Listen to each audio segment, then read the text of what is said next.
Hi hello అండి, నమస్తే. Welcome to our channel Bujjamma vlogs. ఈరోజు ఉగాది స్పెషల్ భక్షాలు ఎలా చేయాలో చూపించబోతున్నానండి. మన తెలంగాణలో భక్షాలు అంటారు, ఆంధ్రాలో వచ్చేసి బొబ్బట్లు అంటారు. వీటిని చేయడం చాలా ఈజీ అండి. చేసేది మొదటిసారి అయినా కూడా చాలా పర్ఫెక్ట్గా చేసుకోవచ్చు అనమాట. ఇక నేను శనగపప్పుని 1-2 సార్లు కడిగి 1కి 3 గ్లాసులు వాటర్ పోసి 4 నుంచి 5 విజిల్స్ వచ్చేదాకా మనం ఉడికించుకోవాలన్నమాట. అప్పుడే పప్పు అనేది మెత్తగా ఉడుకుతుంది. పప్పు త్వరగా ఉడకాలి అనుకుంటే అరగంట సేపు ముందుగా నానబెట్టుకుంటే త్వరగా ఉడుకుతుంది. పప్పు ఉడికిన తర్వాత 1 కప్పు పప్పుకి 1 కప్పు బెల్లాన్ని వేసుకుంటున్నాను. ఇక్కడ తీపి తక్కువ తినేవాళ్ళు 1/2 కప్ బెల్లం వేసుకోవచ్చు. నేను ఇక్కడ బెల్లం పాకాన్ని చేసుకుంటున్నానండి పూర్ణం కోసం. ఇక్కడ మనం శనగపప్పు బదులుగా శనగపిండిని కూడా వాడి పూర్ణాన్ని తయారు చేసుకోవచ్చు. బెల్లం కరిగిన తర్వాత అందులో శనగపిండిని యాడ్ చేసుకుంటూ పూర్ణంలాగా తయారు చేసుకోవచ్చండి. శనగపప్పు అనేది పలుకు లేకుండా చక్కగా మెత్తగా ఉడికించుకోవాలి.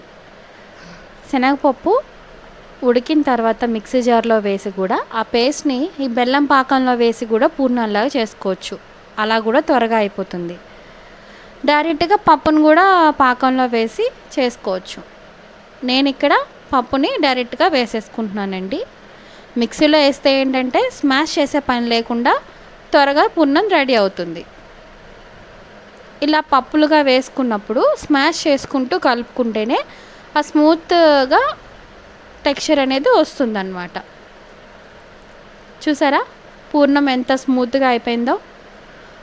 ఎంత సాఫ్ట్గా కుక్ అయితే అంత ఈజీగా స్ప్రెడ్ అవుతుందండి పూర్ణం. నాకు ఇక్కడ పూర్ణం రెడీ అయిపోయిందండి. పూర్ణం రెడీ అయిందని ఎలా తెలుస్తుందంటే ఒక తడి చేత్తో కొంచెం ముద్దను తీసుకొని రౌండ్గా చుడితే ఒక పూర్ణం అవ్వాలన్నమాట.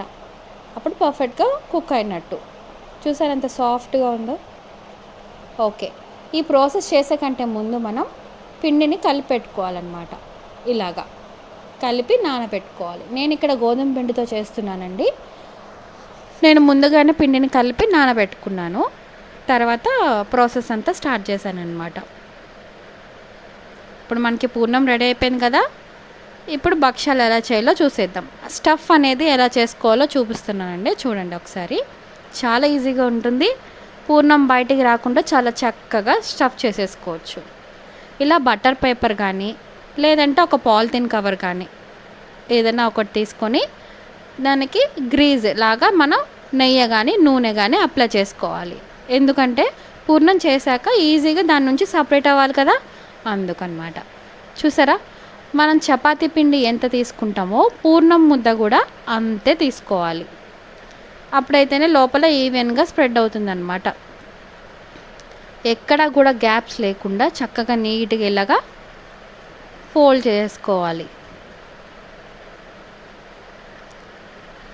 మన చేతికి నెయ్యిని కానీ ఆయిల్ కానీ అప్లై చేసుకొని స్ప్రెడ్ చేసుకుంటే చాలా ఈజీగా స్ప్రెడ్ అయిపోతుందండి. చేత్తో స్ప్రెడ్ చేయలేని వాళ్ళు చపాతీ కర్రను కూడా యూజ్ చేసి స్ప్రెడ్ చేయొచ్చు. పూరీ ప్రెస్సింగ్ మిషన్లో కూడా మనం ఈ భక్షాలను చేయొచ్చండి. ఏం లేదు, సేమ్ ఇట్లానే స్టఫ్ చేసుకొని పూరీ ప్రెస్సింగ్లో పెట్టేసి ప్రెస్ చేస్తే మనకి పూరి అయిపోతుందన్నమాట. ఇట్లాగా మంచిగా నీట్గా స్ప్రెడ్ అయిపోతుందన్నమాట. సరే, మరి ప్రాసెస్ అంతా కూడా వీడియోని ఫాలో అయిపోండి. ఇంట్లో పర్ఫెక్ట్గా భక్షాలను చేసుకొని ఉగాదిని చాలా హ్యాపీగా సెలబ్రేట్ చేసుకోండి. అలాగే మా బుజ్జమ్మ వ్లాగ్స్ ఛానల్ తరపు నుంచి మా సబ్స్క్రైబర్స్కి, వ్యూవర్స్కి, అలాగే మాకు సపోర్ట్ చేసే వాళ్ళందరికీ కూడా ఉగాది శుభాకాంక్షలండి. హ్యాపీ ఉగాది. వీడియోని చివరి వరకు చూసేయండి. మీరు కూడా ట్రై చేసి టేస్ట్ని ఎంజాయ్ చేసి ఎలా వచ్చిందో కామెంట్ చేయడం మాత్రం మర్చిపోకండి.